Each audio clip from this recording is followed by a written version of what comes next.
We have an update now on this Atlanta police officer and the ATV rider. The crash that occurred about 40 minutes ago, the very latest from Atlanta police.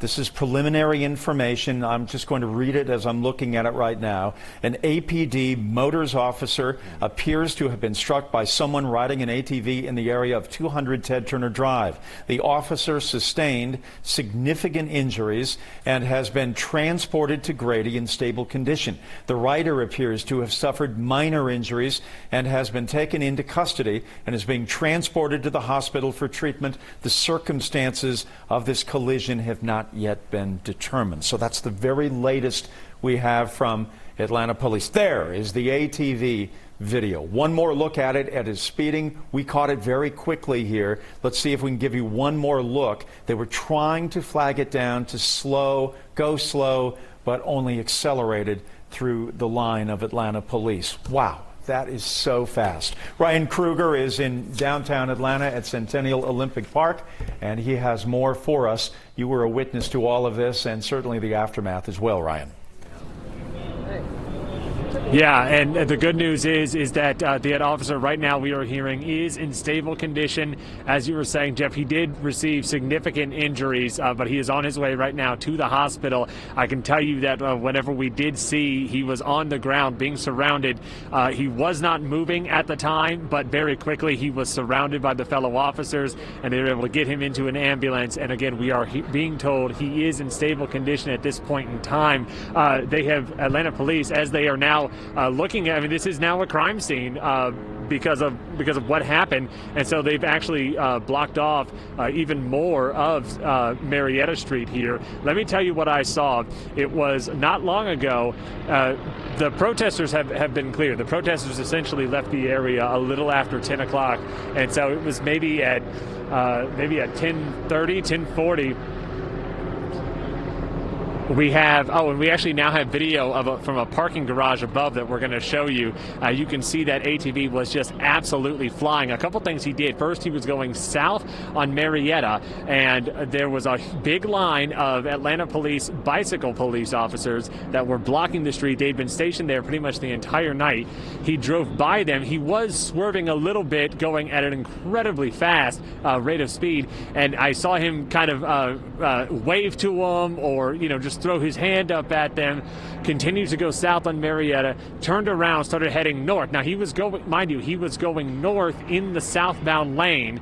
I was reviewing old video that we had, and there was actually a police cruiser that was in the road, just coincidentally happened to move out of the way at the exact moment that the ATV passed by, so he did not crash into that cruiser. That's whenever I looked up and I saw there were several APD motorcycles that had been blocking Marietta at Ted Turner, so that way people could not get in and out, and an officer was waving his hands trying to get the guy to slow down, but he was just absolutely flying, going so fast, and I could hear it, and it was just such a shocking sound. He crashed right into that motorcycle, and it was just such a loud sound. I saw the ATV rider fall off of his ATV. That police officer went down to the ground. I do not know if he was hit directly, or I don't think he was. From what I remember seeing, it happened so fast, but it really looked like the ATV hit the motorcycle,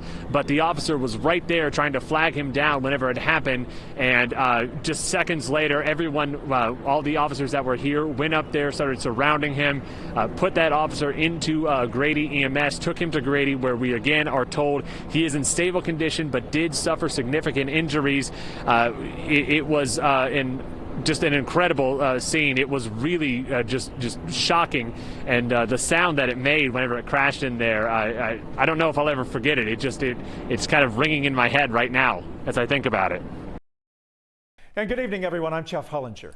And I'm Faith Abube. We want to go straight to Doug Richards, who watched the protest move from that Wendy's on University Avenue and then to the interstate and then back to the Wendy's. Do we have Doug, guys? I'll tell you what, we have Doug all set. He is ready. Doug, if you would tell us exactly where your vantage point is. I can see it right now. Doug, you're on the phone. I don't know if you can hear me or not. We see you're across from the Wendy's. Okay, yes, we are at Avenue. Behind me you can see the Wendy's restaurant, which is the restaurant where it's the restaurant where the shooting happened overnight, or the police officer shot and killed a young man. The restaurant was lit on fire probably about an hour ago. It is burning out of control and has burned out of control for the better part of an hour. Just a few minutes ago, this vehicle to the left with the blue lights, which is a military type vehicle, came down here and laid down 4 or 5 canisters of what appeared to be tear gas. The reason we're still standing here is because the wind is blowing at my back, which means that the tear gas did not come our way. Behind that vehicle appears to be 1 or more fire trucks. Fire trucks are finally apparently responding to this fire at the Wendy's. This Wendy's is located about 2/10 of a mile from Interstate 75.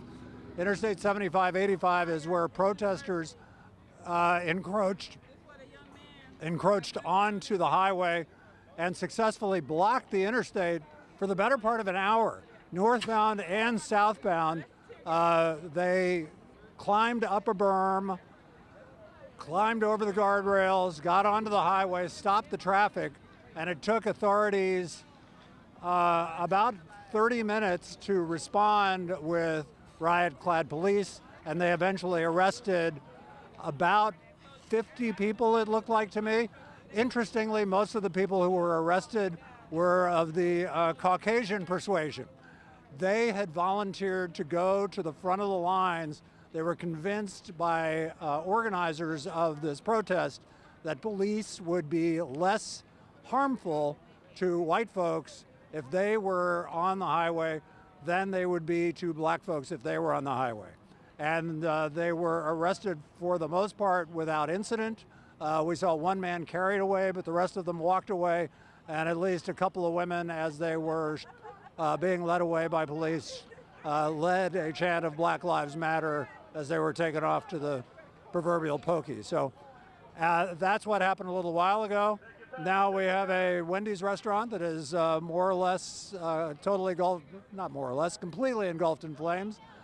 Probably a total loss at this point. There's a gas station next door, which has concerned a lot of people. Let me just also say it's taken a lot of the fire out of the protest here. This fire is kind of freaking people out, and a lot of the protesters who were here have found something else to do tonight. Thank you. Outside the Wendy's, how about another vantage point near the Wendy's? Hope Ford joins us. Hope, you've been in that area all night. Where are you now in proximity to where Doug was?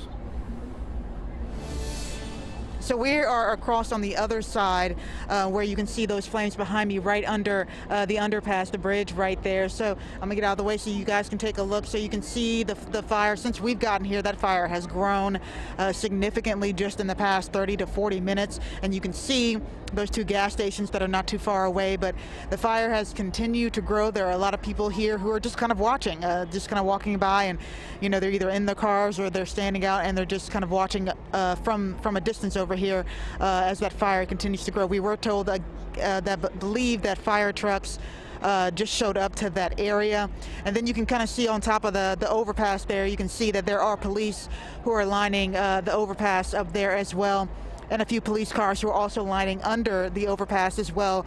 So that area is blocked off so that people can't drive to that area. We have seen a few people walk around that area over there, but so far everyone who has come up to this area, at least, they've kind of stopped, and you can see some on the side right there.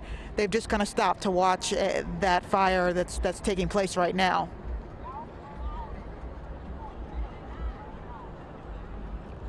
Underneath the overpass right now, are the crowds still large, or have they decreased from the last time that we talked to you? So the crowds have split up into several different areas. We had one huge group that left that area.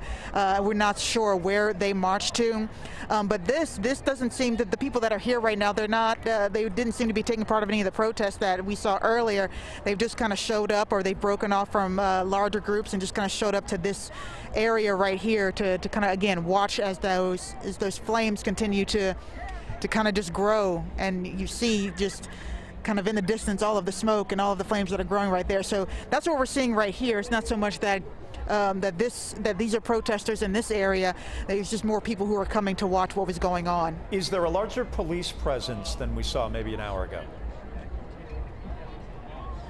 There is now. Whenever we were originally on the other side, very close to the Wendy's, when the fires had just started, there weren't any police there at all. There was just 2 cars there that were blocking the road off to keep people from driving to that area.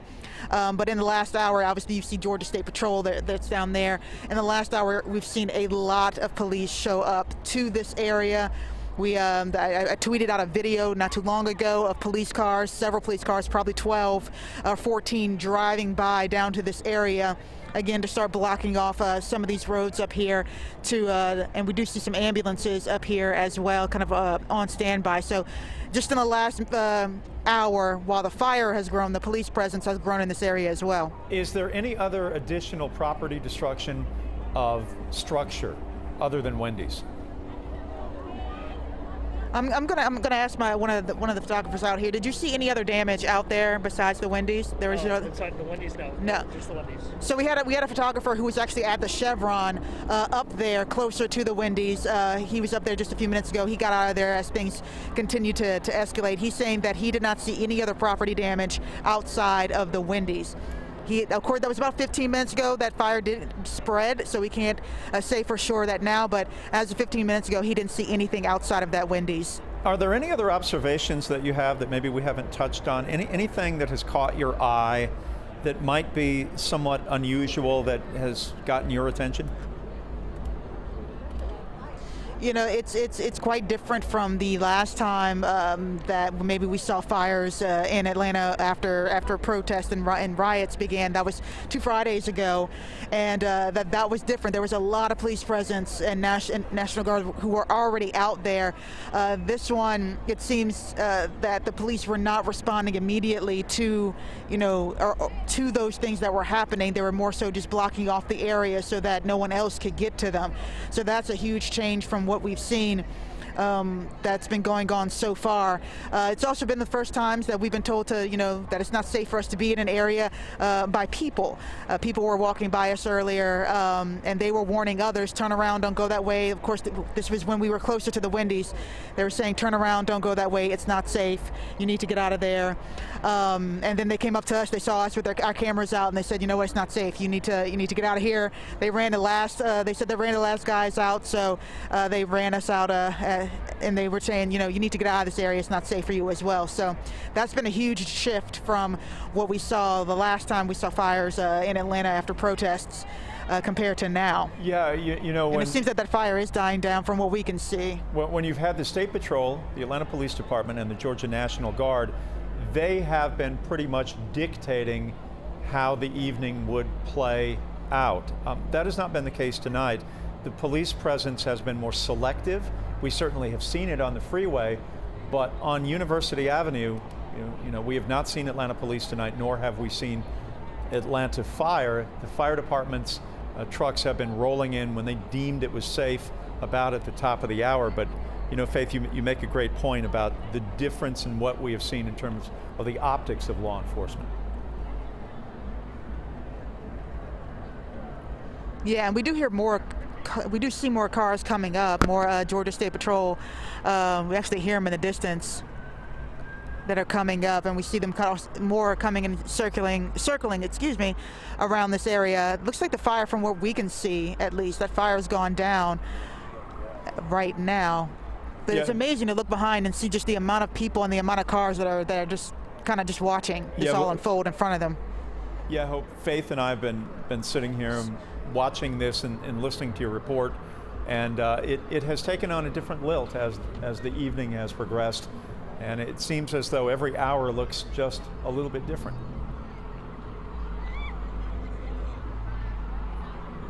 Yeah, I would definitely say so. And we do see that there is a lot of people who are, now that the smoke is kind of cleared, there are actually a lot of people who are a little bit further closer to those gas stations that you see over there. There's actually quite a bit of people that are up there as well in that area. couldn't really see that earlier with the cut. There were a few state patrol cars that were blocking that area, but there's a lot of people up there as well under the underpass right there. I can't, obviously they're too far away, so I can't see or hear what any of them are saying, but we do just notice that large group up there. Some of them are starting to turn around and walk back this way now that you can't see those flames as much anymore. All right, Hope Ford, be safe. Thank you for your reporting tonight. All right, so how did we get here? Tension has been growing here in Atlanta over the last couple of weeks, as you know. The protests starting in reaction to the deaths of George Floyd in Minneapolis, Breonna Taylor in Louisville, and Ahmaud Arbery in Glynn County, Brunswick in southeast Georgia. All three cases involving police or people with ties to law enforcement. Protests turning chaotic that first night as the crowd swelled downtown. Protesters vandalizing the CNN Center and squad cars, setting a few on fire. 20 patrol cars were damaged, 3 officers were injured, businesses downtown in Buckhead were looted, the College Football Hall of Fame. That same night, an officer stopped this woman, allegedly trying to move a barricade at Lenox Square Mall. Video showing the officer body slamming her to the ground. The woman, a dental hygienist, 130 pounds, breaking her collarbone. She got a citation and is in some pain. The officer put on administrative duty as APD reviews what happened. The next day, a much stronger reaction from police and the National Guard with a curfew issued in Atlanta. Officer Maximilian Brewer, an 18-year veteran, struck that night by a man intoxicated on an ATV speeding down the street after curfew, trying to target officers. Officer Brewer on the mend after undergoing surgery at Grady, and the hope and the wish for him is that he is able to battle through rehabilitation and begin to feel better and be able to walk again. Avery Goggins facing several charges as a result, accused of deliberately hitting him with that ATV. That very same night, 2 college students were tased and pulled from their car. 4 officers were fired. A total of 6 charged in the confrontation, a much faster reaction than we typically see. The police chief questioning whether the charges were politically motivated, with the district attorney Paul Howard just days away from a primary election. Mr. Howard saying the body cam video offered plenty of proof. And then last night, a 27-year-old man, Rayshard Brooks, shot and killed by police in a Wendy's parking lot in southwest Atlanta on University Avenue, once again raising allegations of police brutality and systemic racism. We did it, Joe. You're gonna be the next president of the United States.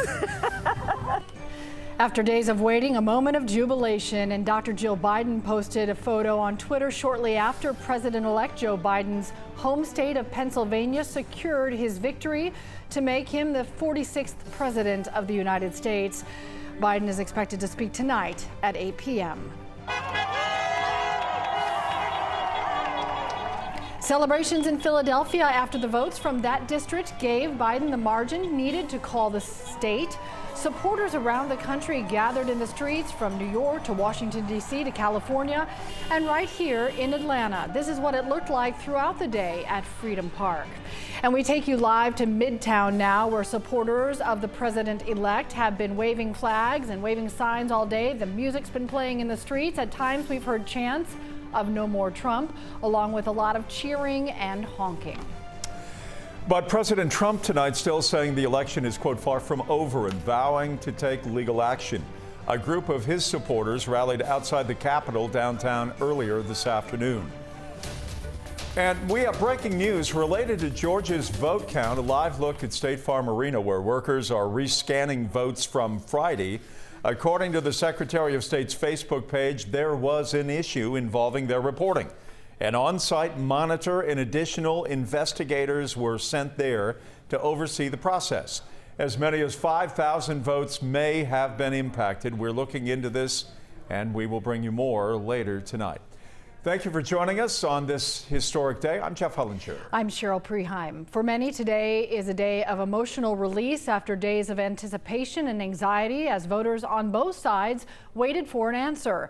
For Georgians, those emotions are as split as the votes in our state. And tonight we have team coverage to give you a full picture of all the reaction that is coming in this evening. We start with celebrations from the Democrats. Jerry Carnes joins us live from Midtown, where hundreds have gathered for most of the afternoon. Jerry. Good evening, Jeff. For most of the afternoon, as you say, Biden supporters have gathered here beneath the mural of John Lewis, Democratic icon John Lewis. They have popped champagne, they have played music, they have danced, and they have celebrated. Among those here taking part in the celebration is Nikema Williams, newly elected Congresswoman and head of Georgia's Democratic Party. People who helped campaign for Biden and Harris here in Georgia tell us their internal polling indicated a victory here and possibly across the nation. After days of watching the vote count and anticipating, now they can look to the future. We're all out here celebrating today. We're celebrating that Georgia is on the brink of turning blue, and we're celebrating that the people's voices were heard, and Donald Trump is leaving the White House, and Joe Biden will be our next president. Tonight at 10 and 11, you will hear more voices from the Democratic Party as they talk about what all of this means for the state of Georgia. Jerry Carnes in downtown Atlanta. Jerry, thank you, but not all sentiments are happy and celebratory. As you know, Georgia still has yet to be called. Some Trump supporters still pushing to make sure that the count is fair and accurate. John Sherrick now joining us from the Capitol. Hundreds of Trump supporters rallied here at the state capitol this afternoon, thanking President Trump and encouraging him to pursue legal challenges to the election.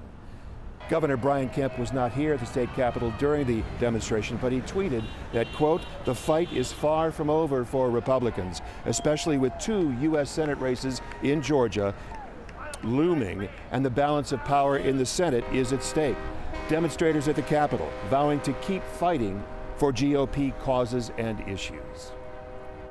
This is our first time protesting ever in our lives, and it's because we feel like we have nothing else we can do. I mean, we cannot let them steal this election away from the American people, and we're standing here fighting. This isn't stopping, and it's only going to get bigger.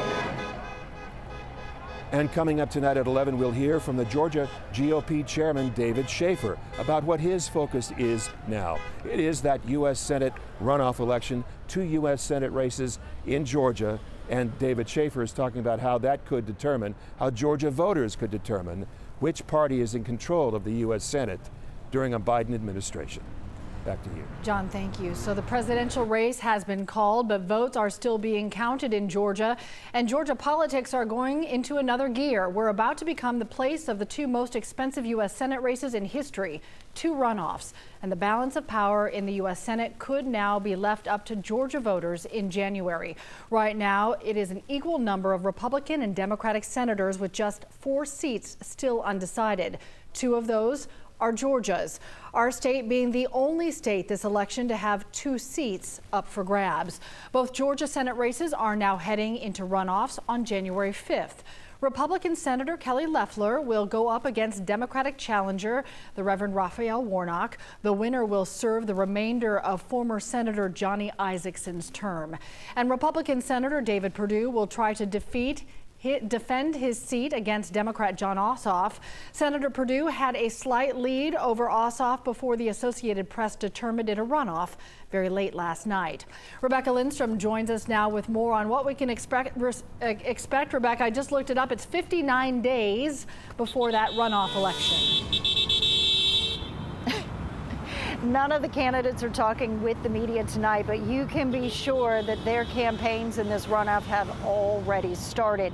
At least 2 of the candidates have already released new TV ads for the runoff, and this is not really expected to be about trying to win anybody over, persuasion. This is expected to be about voter turnout, and that is why political science professor Andrew Gillespie says you can anticipate that they are going to be doing the flyers, doing the phone calls, anything to motivate and energize the voters. And you can also expect that both political parties are going to be pushing for absentee ballots as well as early voting this time. So you could capture somebody's attention and get them to cast their ballot before they leave for vacation, or before, they go to visit relatives. If that's something that they're going to do for the holidays, then it makes sense to bank it now. Now, both of the seats that are outside of Georgia that are still in question, those are in Alaska and in North Carolina. At this time, they are favoring the Republicans, but there are still too many votes out for them to be able to call those races. But in those states, those races are whoever wins the most votes will take the seat. So that means Georgia will be the final 2 Senate races. And with that in mind, you can expect this isn't just going to be those in Georgia paying attention. This is going to be a national spotlight, which is going to bring a lot of outside money to town. Back to you. The Georgia outcomes will be the end of the story there for the determination of the Senate.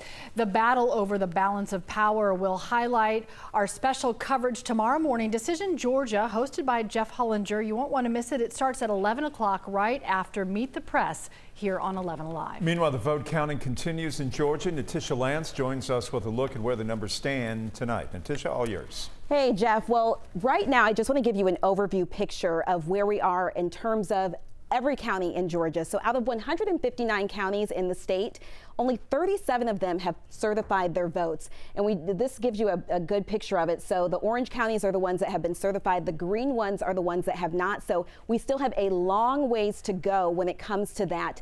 And we just, in the last hour, we just got a new county that certified. So I want to give you a closer look of that county. That was Columbia County, which is close to Augusta. So you see right there, Donald Trump was able to pick that one up 62% to 36%. But there's some other counties that we're also looking at. I'll give you a closer look of those here. So Fulton County is one of them, the largest county in the state.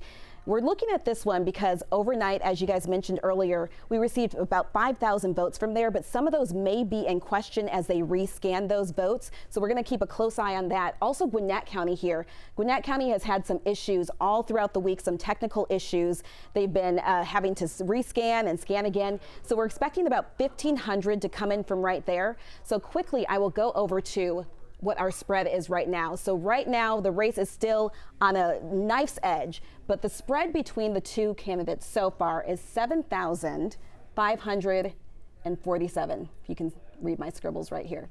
So we'll keep updating and looking at the numbers, and we'll get back to you with an update as soon as we learn more. Thank you, Natisha. Gwinnett County continues to face technology challenges as they work to count all of the ballots. Computers in the Board of Elections office froze, delaying the work officials had to do to then submit results to the Secretary of State's website. It is the third time this week the county's had issues with technology, so extra help was brought in today.